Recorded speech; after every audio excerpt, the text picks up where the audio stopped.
What's up, everyone? It's Lee here, the rental guy from the Party Rental Shop. You know, the Party Rental Shop started 5 years ago from the garage of my house. I have basically reinvested through every rental that I make back into the business, and I've been able to grow to the shop that you see before you right here. This guy right up here.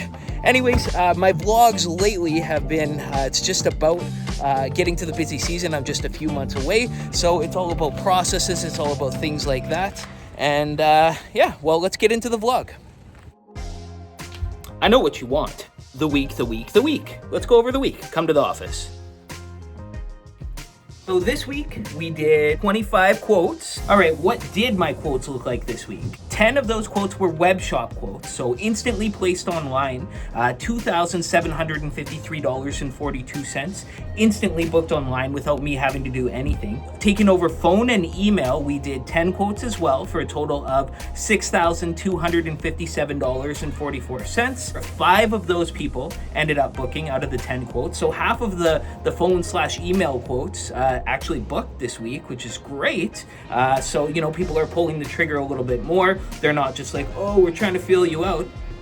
And there was lots of people for wedding tent quotes. So the brides and the grooms, or the future brides and grooms, are starting to call.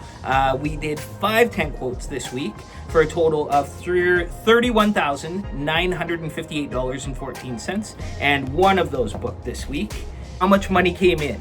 $5,323 came in this week. So it's looking up. We are down for the month, but we're up for the week. So since it's still off season, what is off season like? Off season for me is about getting ready for on season. So what happens here? Well, my wife comes in, but she doesn't come in for long. She'll come in the morning for 2-3 hours, and she'll do some cleaning. We clean all off season, get everything just top notch. So other than that, there's always people placing instant online bookings, and there's people calling the phone. So I'll be up in the office and I'll be on the phone, or if I'm out, my wife will answer the phone from home or from here. Someone's here to return some drape that they had rented. Drape actually rents out quite a bit, so if you don't have a pipe and drape section on your website, it's something you should do, because if you have it there, then people will find it and they will book. These cards simply holds the drape really easy.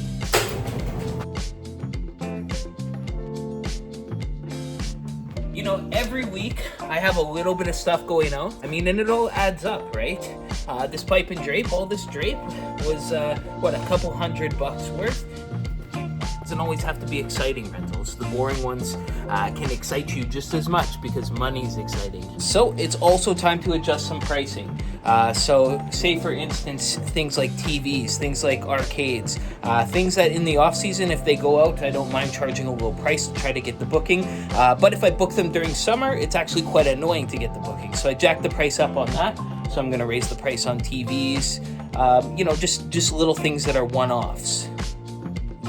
You know, being alone in the shop when the phone doesn't ring, sometimes it's just like, oh man, you gotta self-motivate. So I start by just doing little tasks. Take out the trash, small task. It just gets the juices flowing, it gets the blood moving, and then it gets me going. It's time to think about as much as you can so that you're not screwed during the rental season. So as I'm prepping for the season, I'm looking at all my stuff and I'm making kits that go out. You know, if you're taking a pole tent out somewhere, well, you might need something, right? Sometimes I'm hooking up lighting and oops, I put the cord the wrong way or something.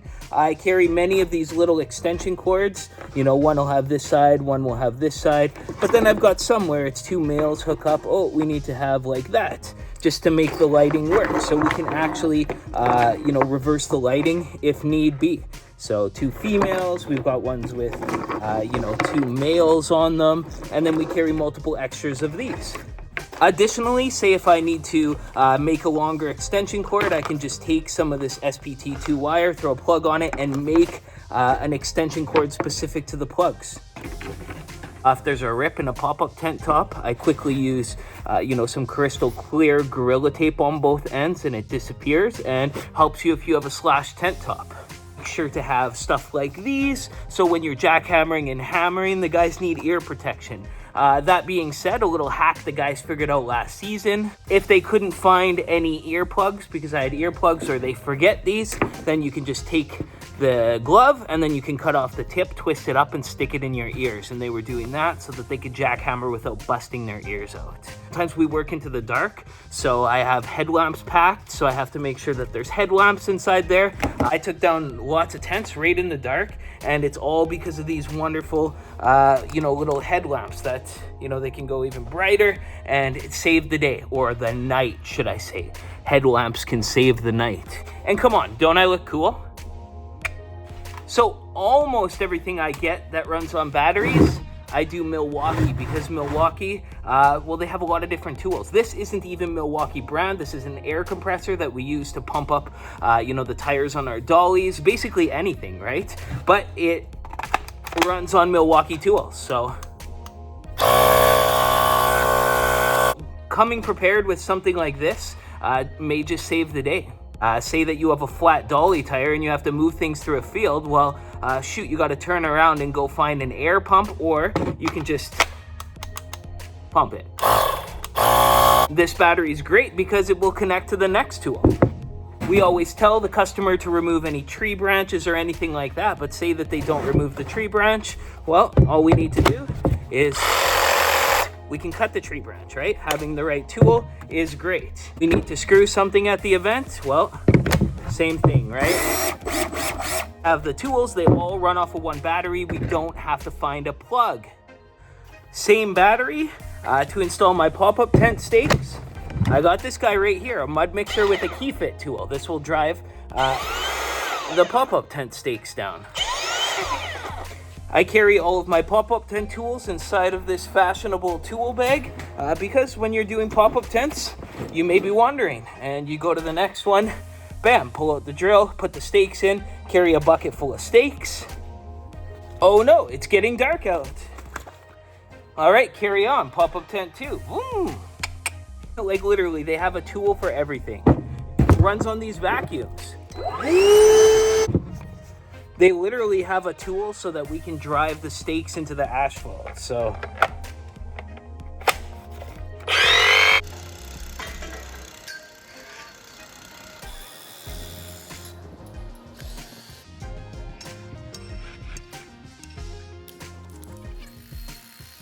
oh no, the battery's dead. Put another battery in. Put another battery in. Put another battery in. I've just seen so many weird things happen that if you're not prepared having these things, you might screw yourself, Having some of this pinhole repair tool. Oh my God, there's a pinhole in the top of the tent. Which happens, water doesn't leak through, they don't care, they just don't want a pinhole, right? So you take a little bit of this, it's a little vinyl mixture, and you just paint it on top and it becomes pinhole repair. It's instant vinyl. Some of this, just adhesive Velcro there. I've been to events where we brought the wrong walls, and some of our walls have conflicting systems that run the Velcro on the wrong side, so you can make Velcro adapters just by sticking 2 pieces of Velcro together, making it so that they'll stick as an adapter. Additionally, you can get some white pieces of tent vinyl. You can cut them. Somebody doesn't like the fire rating on the tent and they want to hide it, just quickly stick some of this adhesive stuff to your tent right where it shows the fire rating on the tent. Cut a piece of this and stick it over. It'll temporarily mask it. Problem over. These are problems that I've had before. You never know what you're stepping into. You need to patch something, you need to cover something quick, you can use this. I don't have any on me, but there's an adhesive vinyl too that you can do. So if you don't want to weld it or you don't want to Velcro some on, you can also just get the adhesive stuff, peel it off, and it goes on like a sticker over little tears. Anything hides it right away. And so, I bought the winch to raise the center poles, and then I thought, you know what, I'm going to need extra batteries. So I went out and I got 2 extra batteries for my cat span winch, just in case I need more power. I don't want to run out and find a dead battery and then be screwed during tent season. So it's an exciting new year. Before I was only doing marquee tents, which are these style right here.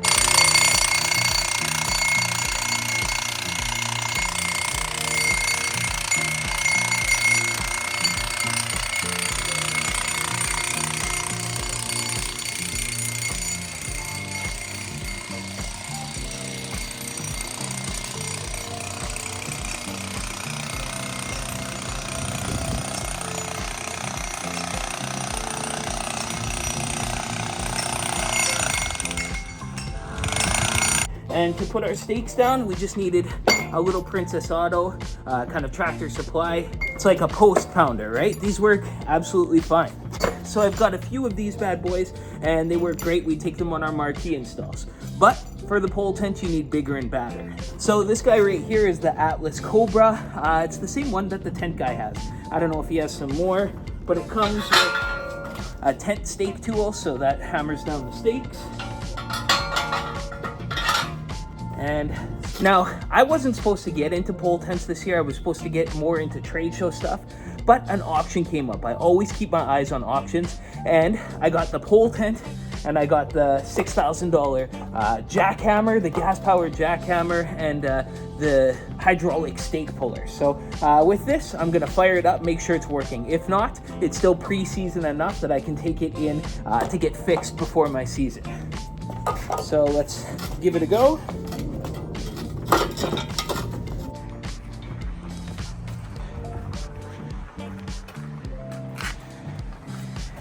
So we just push this first, and then we can decompress it, and then we just hold that while we pull this.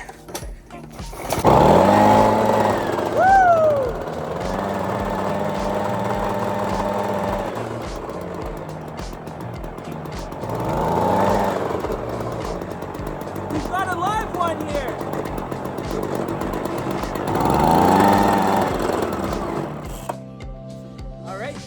One thing that's not broken. So since I bought this from the auction with the pole tents, it leads me to believe that the other stuff is probably working. This seems to be working good. So with my new pole tent, the next thing is the ratchets. So the ratchets, they're a little dirty, so I'm going to wash them off. I know lots of people say don't pressure wash them. I still pressure wash mine. They have, I have a pretty weak pressure washer that cleans things gently anyways, so.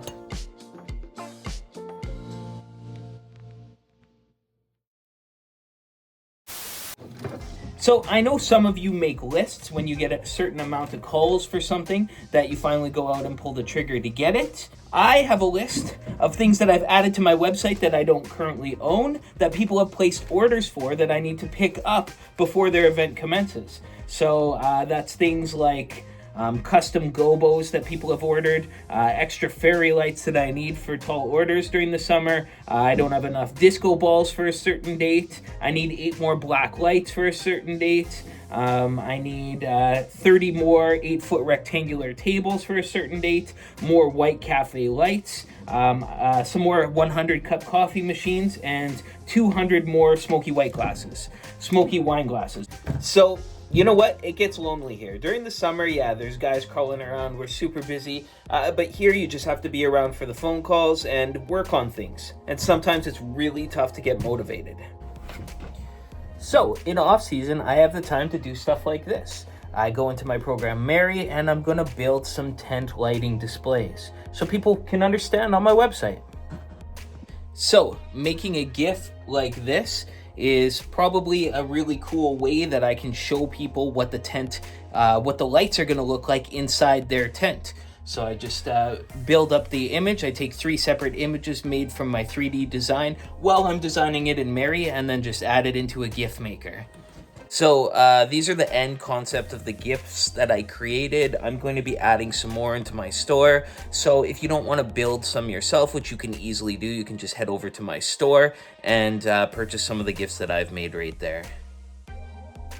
My focus lately has been making sure these quotes are all top quality. I don't care what it is, I'm getting good at sending out quotes and going above and beyond, because I just don't know who's gonna book what, and I need them to know that we're professional. So I send out professional quotes, I attach CADs to them all the time, I have video references, I attach as many pictures as I can, references, always double check my spelling, and then always rerun my templates through ChatGPT so that it can make it more personalized to the person. So I take my already groomed templates and just quickly copy them through ChatGPT and put them back into my browser so that I can send them through, because it always finds something extra, some way to connect with the customer that I just couldn't do on my own. I could feed it, a prompt.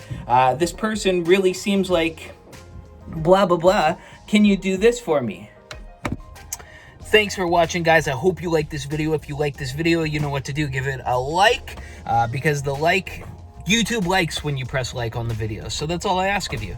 We'll see you next week on the next one. And as always, you stay classy.